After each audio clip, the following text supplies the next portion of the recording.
भारत का एक छोटा सा गांव था। चारों तरफ खेत, हरे भरे पेड़ और मिट्टी की महक। उसी गांव में रहते थे एक बूढ़े किसान। नाम था रामलाल। उम्र हो चुकी थी लगभग 75 साल। पीठ थोड़ी झुक गई थी, चेहरा झुर्रियों से भरा, लेकिन आंखों में एक अजीब सी चमक थी। गांव के लोग अक्सर कहते, अब तो आराम करो दादाजी, इस उम्र में खेतों में काम करने से क्या मिलेगा। लेकिन रामलाल हर सुबह सूरज निकलने से पहले उठ जाते, हल उठाते और खेत की ओर चल पड़ते। एक दिन गांव का नौजवान मोहन देखता है कि रामलाल अंधेरे में ही खेत की ओर निकल पड़े।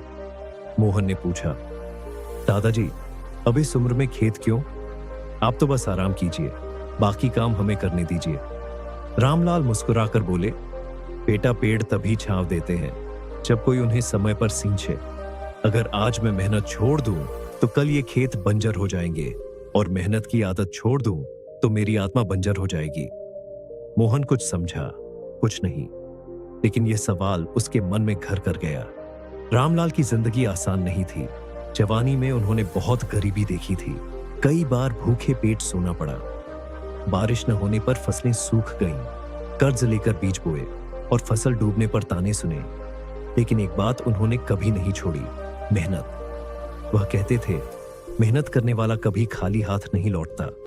फल भले देर से मिले, लेकिन मीठा जरूर मिलता है। एक बार गांव में पंचायत लगी। सब लोग बैठे थे।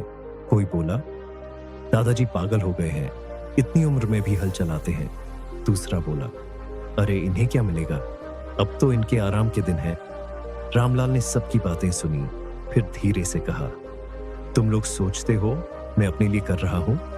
नहीं बेटा, यह खेत आने वाली पीढ़ियों के लिए है। मैं तो जा रहा हूं, लेकिन यह मिट्टी, यह पेड़, यह अनाज मेरे बाद भी जिंदा रहेंगे।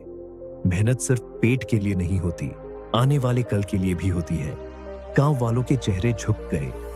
रामलाल ने पूरे सीजन मेहनत की। धूप में तपते रहे, बारिश में भीगते रहे, कभी भूखे रहकर भी बीज बोते रहे। और जब फसल आई तो पूरे गांव की आंखें खुल गईं। जहां औरों की जमीन पर खरपतवार उगी थी, वहां रामलाल के खेत में सुनहरी गेहूं लहराते थे। लोग दौड़े दौड़े आए, दादाजी, ये चमत्कार कैसे हुआ? रामलाल ने मुस्कुराकर कहा, यह चमत्कार नहीं, मेहनत का फल है। फसल कटने के बाद रामलाल ने अपने घर में अनाज नहीं भरा, बल्कि उन्होंने पूरे गांव को बुलाकर कहा, यह अनाज सिर्फ मेरा नहीं है, यह सबका है। अगर मैंने मेहनत की है तो उसका स्वाद आप सब भी चखो। गांव वाले भावुक हो उठे। सबने एक दूसरे की ओर देखा और महसूस किया, हमने उम्र का बहाना बनाकर मेहनत छोड़ दी, लेकिन दादाजी ने साबित कर दिया कि मेहनत कभी उम्र नहीं देखती।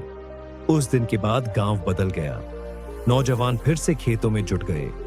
बूढ़े लोग भी रामलाल की तरह छोटे छोटे काम करने लगे। औरतें घर के साथ साथ बगीचे में फल सब्जियां उगाने लगीं। गांव का आलस्य खत्म हो गया। रामलाल की मेहनत ने पूरे गांव की सोच बदल दी। एक शाम रामलाल अपने खेत की मेड़ पर बैठे सूरज डूबता देख रहे थे। उनका पोता उनके पास आया और बोला, दादाजी, आप तो सच में जादूगर हो, आपने पूरे गांव को बदल दिया। रामलाल ने पोते का हाथ पकड़कर कहा, बेटा, जादू नहीं, मेहनत। याद रखना, मेहनत वह बीज है जिससे हर सपनों का पेड़ उगता है। उम्र चाहे कितनी भी हो जाए, अगर इंसान मेहनत करना बंद कर दे तो उसका जीवन अधूरा हो जाता है। मेहनत उम्र नहीं देखती, उसका फल हमेशा मीठा होता है।